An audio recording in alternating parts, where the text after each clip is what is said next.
คมน่ะมีอยู่พี่น้องนกคมน่ะมีห้องอยู่แต่ว่าอันเราจะดักเนาะบ่เข้ากันลักษณะมันเป็นอย่างพี่น้องขอแนะนำอีกเด้อพี่น้องเอ้ยมันห้องแบบว่าตอบกันอยู่หั่นนะตอบกันอยู่แล้วก็บ่เข้ากันนะมันบ่เข้าบ่จันก็บ่ฮู้ว่ามันเป็นแนวใดนะพี่น้องเอ้ยเดี๋ยวนี้กัน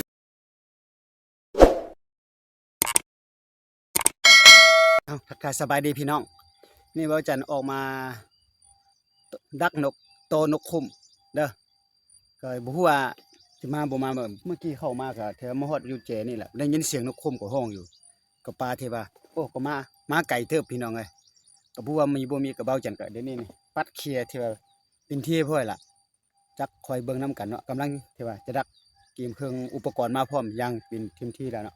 โดยเฉพาะก็แม่นหลักๆก็แม่นบ้องซิงเฮานี่แหละนี่อยู่โถงนี่พี่น้องเอ้ยกำลังจะกลางพี่น้องเอ้ยเอาขออนุญาตใส่ก่อนเพราะว่าเบิ่งแดดมันจะร้อนพี่น้อง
กำลังติดตั้งเครื่องเสียงก่อน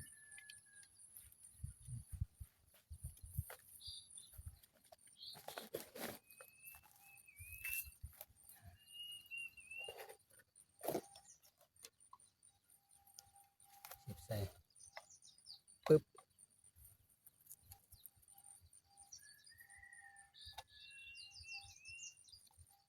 เปลี่ยนน้ำกันเลย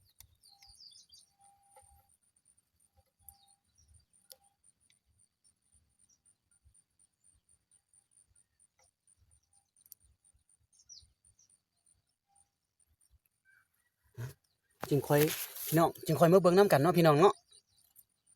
ตอนใส่ก็ตอนดักนี่ที่ว่าบ่ค่อยได้เห็นนะพี่น้องเอ้ยจึงเบิ่งตอนยามเพราะว่าเบาจันยังบ่มีแมปมิลลี่นะแมปมิลลี่หรือว่าฮูกัสSCBนะยังบ่มีเทื่อพี่น้องจึงจะไปหาแล้วมาใส่เอาก็ได้ใช้โทรศัพท์พี่น้องค่อยเบิ่งน้ำกันแต่บ่ฮู้ว่าเมื่อกี้นกปืดห้องนกคุ้มในห้องอยู่มันห้องอยู่เจได้จะปืดประมาณนี้ลองเบิ่งก่อนพี่น้องขออนุญาตโตก่อนพี่น้องเอ้ยสบายดีพี่น้องตอนนี้ก็เฮาก็ได้เวลาจะออกไปเบิ่งที่ว่าการดักนกคุ้มเฮาเนาะพี่น้องเนาะแต่ว่าพี่น้องเราจันตอนะแต่ว่านกคุ้มเนี่ยมีเสียงห้องอยู่ในป่าที่ว่าป่าโคกไฮไปนานี่นะเข็มนาเข็มสวนนี่นะห้องพี่น้องแต่ว่าเบาจันตอน่ะจักจะเข้าบ่เข้าก็ไปเบิ่งนํกันพี่น้องเอ้ยห้องอยู่นี่เมื่อกี้ก็ห้องนี่แจนี่ตอนเบาจันกำลังมาก็มันห้องอยู่แจนี่อืดเบาจันก็ไปตออยู่ในนี่ไปเฮาไปเบิ่งนํกันคันว่ากรณีตอบ่เข้านี่พี่น้องลักษณะมันแบบว่าห้องตอบกันอยู่หั่นนะห้องตอบกันอยู่พี่น้องเอ้ยแต่ว่านกคุ้มหรือบ่มาพี่น้องแต่มันเป็นจังไดหรือมันฝักไข่บ่อยู่ในหังในหูบ่พี่น้องเอ้ยไปจะพาพี่น้องไปเบิ่งก่อน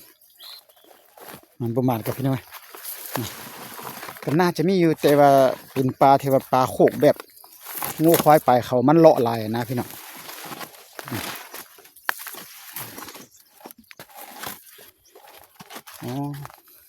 จักจิมันประมาณเครื่องเสียงกระดับแล้วไรพี่น้องเลยดับละ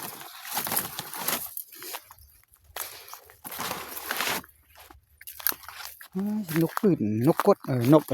คุ้มในห้องอยู่นะพี่น้องเป็นยังนกระบบมาว่ะเมื่อมาบันทึกบอลบ่โอ้เครื่องเสียงก็เอาใบไม้ปกจนนี่หลังนี่ก็อยู่ซื่อๆพี่น้องเลยบ่มาหลังนี่ก็บ่มาอยู่ไหนนี่เจนี่ตัวนั่นก็บ่มานี่แต่ว่าดักแบบกระแจกกระจายนะบอนเป็นทางงูควายแล้วเบาจังก็ดักไป5หลังพี่น้องเอ้ยบ่มาบ่อนนี้ก็ได้โอ้แต่นกคุ้มน่ะมีเด้อพี่น้องบ่แม่นบ่มีมันก็ห้องอยู่แถวนี้แหละพี่น้องอูดแต่ว่านกบ่มาหาพี่น้องเอ้ยโตบ่มาโอ้ขออนุญาตเก็บก่อนบาดนี้พี่น้องบ่มานก็บ่สร้างบ้านเนาะนี่แหละวิธีเกิดหรือว่าเป็นจังใดบ่จักละแม่นฤดูกาลให้เครื่องเสียงก็ได้ใบไม้จนแห้วเลยพี่น้องเอ้ยอันนี้ก่อนบ่เข้าพี่น้องเอ้ยนี่พี่น้องฟังนี่นกนกคุ้มในห้องอยู่พุ่นน่ะนี่แต่มันบ่มาน่ะได้ยินเสียงอยู่พี่น้องเอ้ยสบายดีพี่น้องวันนี้กับบ่จันก็เก็บเก็บสิ่งดักนกคุ้มแล้วล่ะพี่น้องเอ้ยบ่หมานเด้อโอ้บ่หมานพี่น้องแต่ว่านกคุ้มน่ะมีอยู่พี่น้องนกคุ้มน่ะมีห้องอยู่แต่ว่าเราจันดักน่ะบ่เข้ากันลักษณะมันเป็นอย่างพี่น้องขอแนะนำอีกเด้อพี่น้องเอ้ยมันห้องแบบว่าตอบกันอยู่หั่นนะตอบกันอยู่แล้วก็บ่เข้ากันนะมันบ่เข้าบ่จังก็บ่ฮู้ว่ามันเป็นแนวใดนะพี่น้องเอ้ยเดี๋ยวนี้กันนะห้าลางเด้พี่น้องเอ้ยเนาะนี่เมื่อกี้หลังจากเขาเก็บอยู่กันมันก็ยังห้องอยู่แถวนี้หั่นแหละแต่มันบ่มาพี่น้องแล้วเป็นน้ำเครื่องเสียงบ่ก็บ่เข้าใจเป็นหยังเนี่ยก็บ่ว่าเป็นน้ำคนประมาณบ่ก็บ่ฮู้พี่น้องเอ้ยเนาะมันละบ่มานั่นนะพี่น้องก็พอดีอยู่นี่นะมันเป็นกลางเกาะนะทางนี้ก็จะเป็นนาทางหลังก็เขาจะเฮ็ดนาแล้วก็อยู่นี่จะมีเกาะแล้วนกคุ้มก็มาอยู่พี่น้องแต่ว่ามีแต่ห้องลักษณะตอบกันอูดอยู่บ่จังกันแน่นอนมันต้องมาหั่นแหละแต่ก็บ่เข้านะพี่น้องโตบ่เข้าแล้วขอแนะนำได้FC หรือหมดทุกผู้ทุกคนที่เข้ามาติดตามรับชมเบิ่งแล้วก็ฝากไลค์ฝากแชร์ด้วยอันนี้ก็เป็นบรรยากาศอยู่ตามทุ่งไร่ทุ่งนามื้อนี้วันที่18เด้อพี่น้องวันที่18เดือน5 2025พี่น้องเอ้ยมาโตก็ช่วงนี้ก็แม่นเป็นฤดูกาลโตนกคุ้มอยู่บ่เนาะพี่น้องเนาะก็บ่มันก็บ่ว่ากันพี่น้องเฮาก็บ่ลองก็บ่ฮู้บ่โตก็บ่เป็นนะพี่น้องเอ้ยเพราะว่ามือใหม่ มือใหม่หาแต่เฮียนฝึกเห็นโตนะกับบ่มานกับบ่เป็นหยังพี่น้องเอ้ยขอฝากเป็นกำลังใจไปในเนาะบ้านนาจริงที่ว่าจะมาโตใหม่แต่ช่วงนี้ก็เข้านา